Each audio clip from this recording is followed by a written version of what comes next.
نحمده ونصلي على رسوله الكريم أما بعد وأعوذ بالله من الشيطان الرجيم بسم الله الرحمن الرحيم قد أفلح المؤمنون الذين هم في صلاتهم خاشعون بسم الله الرحمن الرحيم رب اشرح لي صدري ويسر لي أمري واحلل عقدة من لساني يفقهوا قولي.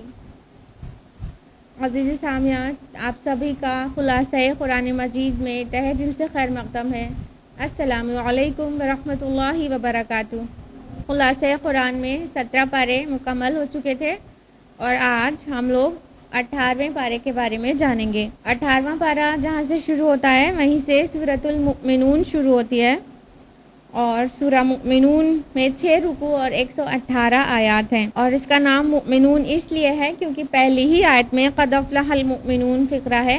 اس لیے جہاں تک زمانہ نزول کی بات ہے تو سورہ مؤمنون مکہ کے دور متوسط میں نازل ہوئی ہے، مڈل ایرا آف دا مکی لائف، جب رسول اللہ صلی اللہ علیہ وسلم پر ظلم و تشدد ہو رہا تھا مسلمانوں پر بھی، لیکن ابھی اس نے وہ تیزی نہیں پکڑی تھی جو آخر دور میں ہوا تھا. موضوع کے اعتبار سے اس پوری سورہ کا جو مرکزی مضمون ہے وہ ہے اتباع رسول کی دعوت، رسول کی اتباع کرو، اور پوری سورہ اسی مرکزی مضمون کے ارد گرد گھومتی رہتی ہے. مکی صورتوں کو جو ایک طویل سلسلہ شروع ہوا تھا سورہ یونس سے، وہ اب اس سلسلے کی آخری کڑی ہے، آخری سورہ ہے سورہ مؤمنون.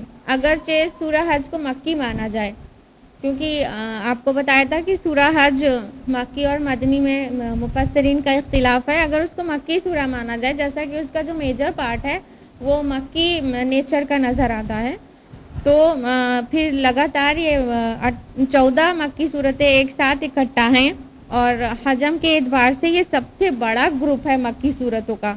تو اب اس گروپ کی آخری صورت ہے سورہ مؤمنون. سورہ مؤمنون کا پہلا رکوع جو کہ آیات 1 سے 22 پر مشتمل ہے، اس میں جو شروعاتی 11 آیتیں ہیں اس میں بندہ مومن کی سیرت کے اساسات بیان ہوئے ہیں. یعنی اگر یہ بنیادیں ٹھوس اور پختہ ہوئیں تو سیرت کی عمارت بھی مضبوط بنے گی. تو آئیے جانیں کہ وہ کیا بنیادی اساسات ہیں جو بندہ مومن کے اندر ہونا چاہیے. آیت نمبر 1 ہے قد افلح المؤمنون، یقیناً فلاح پا لی ایمان والوں نے. آیت نمبر 1 سے 9 میں ہے کہ وہ جو مومن جو فلاح پا جائیں گے ان کے اندر کیا اوصاف ہوتے ہیں. وہ ایک تو یہ کہ وہ اپنی نمازوں میں خشوع کرتے ہیں، یعنی خشوع اور خضوع کے ساتھ نمازیں ادا کرتے ہیں. دوسرا یہ کہ لغویات سے پرہیز کرتے ہیں، بے مطلب کی باتیں نہیں کرتے. لغو بات کیا ہوتی ہے؟ جو جس کا کوئی فائدہ نہ نقصان، بے مطلب کی باتیں. ہر دم اپنے تزکیہ نفس کے لیے تیار رہتے ہیں. پوائنٹ نمبر 4، اپنی شرمگاہوں کی حفاظت کرنے والے ہیں. نیکسٹ، اپنی امانتوں کی حفاظت کرتے ہیں، یعنی خیانت نہیں کرتے. اگلی صفت ہوتی ہے ان کی کہ ایفائے عہد کرتے ہیں، وعدوں کو نہیں توڑتے، اور اپنی نمازوں کی حفاظت کرنے والے ہیں. یہ جو مومنین کی صفات بیان ہوئی ہے، سٹارٹنگ بھی نماز سے اور اینڈ بھی نماز سے. سٹارٹنگ ہو رہی ہے نمازوں میں خشوع کرتے ہیں اور اینڈ ہو رہا ہے کہ اپنی نمازوں کی حفاظت کرتے ہیں، چھوڑ پکڑ کر نہیں پڑھتے ہیں، ان ٹائم بالکل پابندی سے نمازوں کو قائم کرتے ہیں. آیت نمبر 10 اور 11 میں اللہ تعالیٰ نے فرمایا یہی لوگ وارث ہوں گے فردوس کے. سبحان اللہ، اللہم ربنا جعلنا منہم. اور اب جو آیات 12، 13، 14 آ رہی ہیں وہ بہت سائنٹیفک ہے اور اس میں ایمبریونک سٹیجز کا بیان ہے جو اس سے پہلے ہم لوگ سورہ حج کی آیت نمبر 5 میں بھی پڑھ چکے تھے، لیکن یہاں پر زیادہ وضاحت اور جامعیت کے ساتھ آیا ہے یہ موضوع.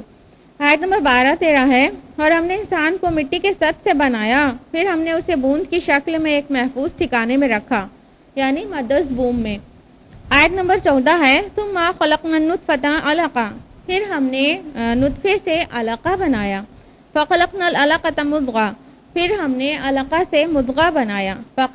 فخلقنا المضغة عظاما، پھر مضغے سے ہڈیاں بنائیں. فکسونا العظام لحما، اور پھر ہڈیوں پر گوشت چڑھایا. ثم انشأناہ خلقا آخر، پھر اسے دوسری ہی تخلیق میں بنا کھڑا کیا. فتبارک اللہ احسن الخالقین، بڑی بابرکت ہے وہ ذات جو تمام کاریگروں سے بہتر کاریگر ہے. یہاں پہ جن ایمبریو کی جو سٹیجز بیان ہوئی ہیں کہ پہلے نطفہ، ڈراپ آف اسپرم، مدرس ووم میں ڈالا جاتا ہے، پھر اس سے علقہ بنتا ہے. علقہ، علق، معلق، یہ الفاظ آپ اکثر سنتے ہوں گے. اس کا مطلب ہوتا ہے کوئی چیز کسی جگہ سے لٹکی ہوئی ہو، چپکی ہوئی ہو، اس کو کہتے ہیں. تو یہ جو علقہ اسٹیج ہے نا، یہ لیچ لائک سم تھنگ کے لیے یوزڈ ہے. تو جو انیشیل اسٹیج میں جو ایمبریو ہوتا ہے بالکل لیچ کی طرح دکھتا ہے. جونک جو ہوتا ہے لیچ کی طرح دکھتا ہے، اور نہ صرف دیکھنے میں وہ لیچ کی طرح ہوتا ہے بلکہ اس کا جو نیچر ہوتا ہے وہ بھی لیچ کی طرح ہوتا ہے. یعنی مدرس ووم سے جو اندر یوٹرائن وال ہوتی ہے اس سے چپک کر نرشمنٹ تک کرتا ہے، اس لیے وہ علقہ اس کو کہا گیا. پھر اس کے بعد علقہ سے مضغہ بنایا اللہ تعالیٰ نے. تو مضغہ جو لمپ آف فلیش کی طرح دکھنے والی سٹیج ہے، chewed like some thing. Chewing gum کو اگر چبا کے باہر نکالو تو جیسا دکھے گا اس طرح، اس کو مضغہ کہا. اور پھر مضغہ سے عظامہ یعنی ہڈیاں بنی ہیں. تو اب جو سائنس ہے وہ یہ کلیئر بتاتی ہے کہ پہلے بون سیلز بنی ہے، پھر اس کے بعد عظامہ یعنی بونز کے اوپر اللہ تعالیٰ نے گوشت چڑھایا، تو اس کے بعد مسلس کی سیلز کا فارمیشن ہوتا ہے. پھر فرمایا کہ پھر الگ ہی مخلوق بنا کر کھڑا کر دیا. اور آپ دیکھیے کہ علقہ اسٹیج میں، مضغہ اسٹیج میں ایمبریو جو ہوتا ہے وہ بالکل ڈفرینٹ ہوتا ہے، اور جو بیبی ہوتا ہے جو پیدا ہوتا ہے وہ کتنا خوبصورت اور شاندار اور کتنا ڈفرینٹ ہوتا ہے وہ اپنی پریویس اسٹیجز سے. تو اس طرح اللہ تعالیٰ نے فرمایا وہ تمام بنانے والوں سے بہتر بنانے والا ہے بے شک و شبہ. آیت نمبر 15 اور 16 میں، پھر اس کے بعد تم لوگ یقیناً مرنے والے ہو، پھر قیامت کے دن تم لوگ یقیناً اٹھائے جاؤ گے. آیت نمبر 17 سے 27 کے بیچ میں ہے کہ اللہ تعالیٰ نے اپنی بہت ساری نعمتوں کا تذکرہ کیا، جیسے آسمان ہے، اور پھر آسمان سے اترنے والی بارش ہے، اور پھر بارش سے نکلنے والے باغات ہیں، پھل ہیں، اور خصوصاً زیتون کا پھل ہے. اور پھر چوپائے اللہ تعالیٰ نے انسانوں کی خدمت میں لگا دیے، اور جو کشتیاں انسان استعمال کرتا ہے، ان ساری چیزوں میں نشانی بتا کر غور کرنے کی دعوت دی کہ اللہ کی قدرت پر غور کرو. رکو نمبر 2 جو کہ آیات 23 سے 32 پر مشتمل ہے، اس میں آیت نمبر 23 سے 30 میں قوم نوح کا تذکرہ ہے. آیت نمبر 23 ہے، اور ہم نے نوح کو بھیجا اس کی قوم کی طرف، تو اس نے کہا اے میری قوم کے لوگو، اللہ کی بندگی کرو، تمہارا کوئی الہ نہیں ہے اس کے سوا، کیا تم ڈرتے نہیں. آیت نمبر 24 اور 25 میں ہے کہ اس قوم کے جو سردار تھے انہوں نے کہا کہ یہ نوح علیہ السلام کو کہ یہ تو ہم جیسا انسان ہے، اور ایکچولی اپنی فوقیت چاہتا ہے، اور یہ بھی کہا کہ اس کو جنون لاحق ہو گیا ہے معاذ اللہ. آیت نمبر 26 میں ہے، نوح علیہ السلام نے عرض کیا اے میرے پروردگار تو میری مدد فرما اس پر کہ انہوں نے مجھے جھٹلایا. آیت نمبر 27 سے 30 میں ہے کہ اللہ تعالیٰ نے نوح علیہ السلام کو پھر حکم دیا کہ ایک کشتی بناؤ، اور اس کشتی میں اپنے گھر والوں کو اور تمام جاندار کا ایک ایک جوڑا رکھ لینا. اور پھر مزید فرمایا کہ جب وہ کشتی پار لگ جائے تمہاری تو پھر اللہ کا ہی شکر کرنا اور بابرکت اترنے کی دعا کرنا. آیت نمبر 31 اور 32 میں ہے کہ پھر اس کے بعد ایک اور نسل اٹھایا اور ان میں بھی ہم نے رسول بھیجا انہی میں سے. یہ قوم عاد کا ذکر ہے یا تو قوم سمود کا، جس کی طرف ہود یا صالح علیہ السلام بھیجے گئے تھے، نام یہاں پر نہیں ہے. رکو نمبر 3 آیت نمبر 33 سے 50 پر مشتمل ہے. آیت نمبر 33 سے 38 کے درمیان ہے کہ وہ جو قوم تھی اس کے سرداروں نے بھی نوح علیہ السلام کی قوم کی طرح کہا یہ تو ہم جیسا انسان ہے، کھانا کھاتا ہے اور پیتا ہے پانی، اور پھر رسول کی تکذیب کی، یہاں تک کہ آخرت کا بھی انکار کیا. آیت نمبر 39 سے 41 میں ہے کہ اس رسول نے بھی اللہ سے مدد کی دعا کی تو پھر اللہ تعالیٰ نے ان کے اوپر عذاب نازل کر دیا. آیت نمبر 42 سے 44 کے بیچ میں ہے کہ اللہ تعالیٰ نے اور رسولوں کو بھیجا ان کی قوم کی طرف اور انہوں نے بھی جھٹلا دیا، یعنی ان رسولوں کے علاوہ اور رسولوں کو بھی بھیجا اور ان لوگوں نے بھی جھٹلایا تو اللہ تعالیٰ نے انہیں تباہ و برباد کر دیا. اس کے بعد آیت نمبر 45 سے 48 میں ہے کہ موسیٰ اور ہارون علیہ السلام کو اللہ تعالیٰ نے فرعون اور آل فرعون کی طرف بھیجا تو انہوں نے بھی ان دونوں کو جھٹلا دیا. آیت نمبر 49 اور 50 میں ہے کہ اللہ تعالیٰ نے عیسیٰ علیہ السلام اور ان کی والدہ کو نشانی بنا دیا دنیا والوں کے لیے. رکو نمبر 4 جو کہ آیات 51 سے 77 پر بیسڈ ہے. آیت نمبر 51 ہے یا ایھا الرسل کلوا من الطیبات واعملوا صالحا، اے رسولو پاکیزہ چیزیں کھاؤ اور اعمال نیک کرو، جو کچھ تم کرتے ہو یقیناً میں اس سے باخبر ہوں.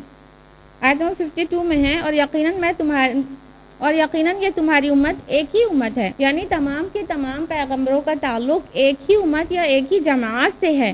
روایات میں آتا ہے کہ 1,24,000 انبیاء و رسول آئے، جس میں 313 رسول تھے، باقی سب انبیاء تھے، اور سب کا تعلق ایک ہی ملت سے تھا، ایک ہی مقصد کے لیے سب آئے۔ آگے ہے آیت نمبر 52 میں ہی اللہ تعالیٰ نے فرمایا کہ میں تمہارا رب ہوں، تم بس میرا تقوی اختیار کرو۔ آیت نمبر 53 میں ہے لیکن لوگوں نے اپنے معاملے کو اپنے درمیان تقسیم کر لیا، ٹکڑے کر کے، ہر گروہ کے لوگ جو کچھ ان کے پاس ہے اس پر اترا رہے ہیں۔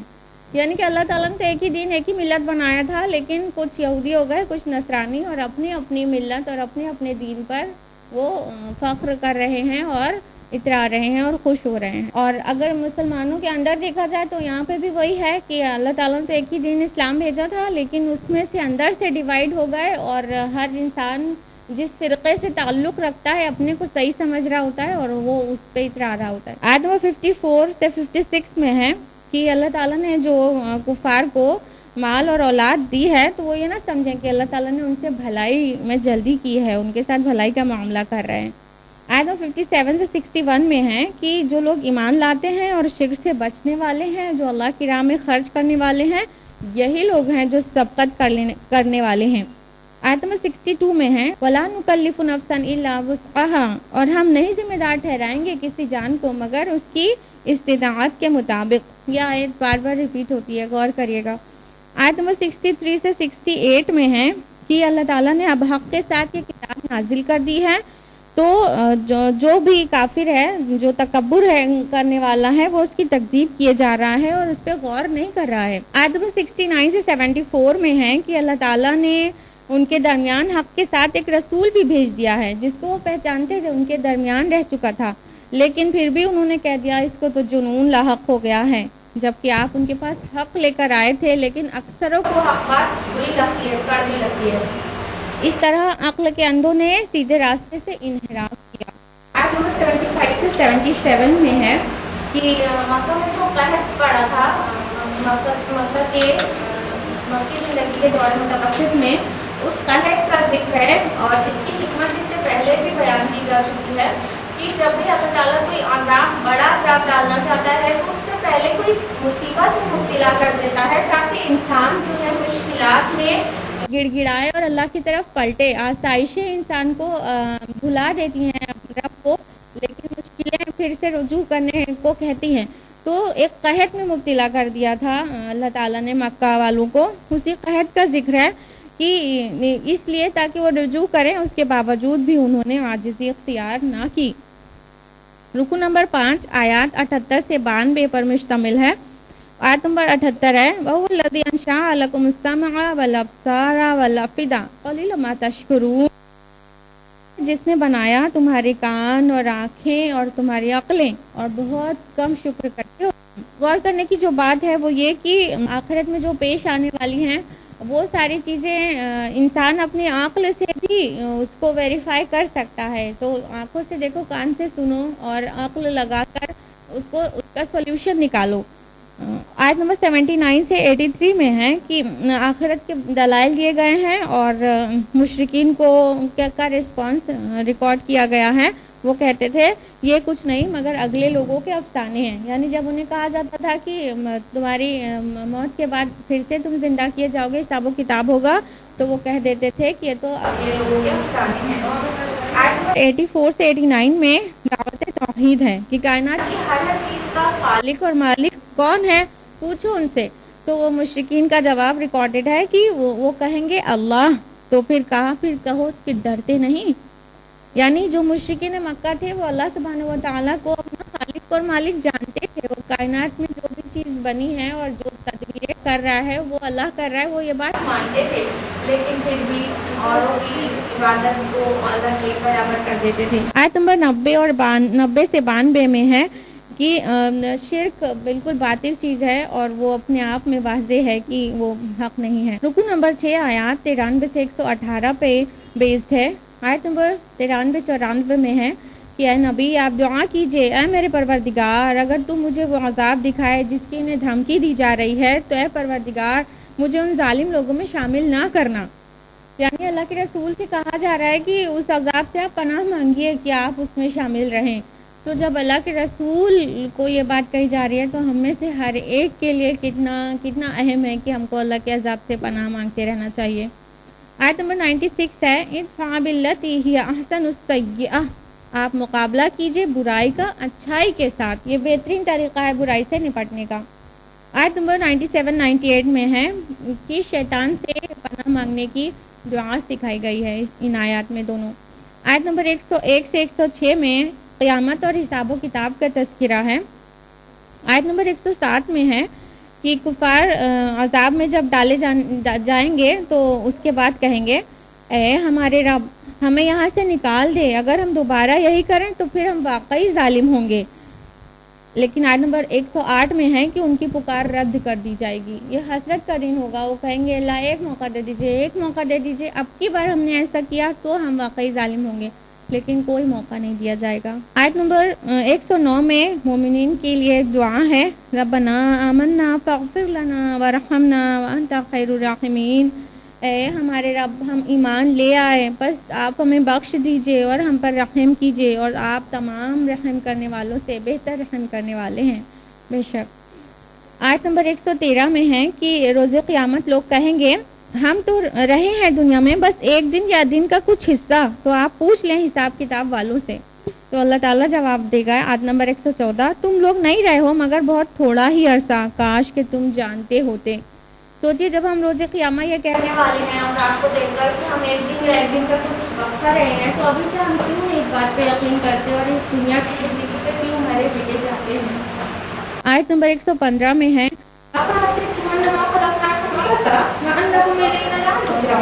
تم نے کیا سمجھ لیا ہے کہ ہم نے تم کو یوں ہی بے مقصد پیدا کیا ہے اور ہم تم کو جمع کر کے نہیں لائیں گے.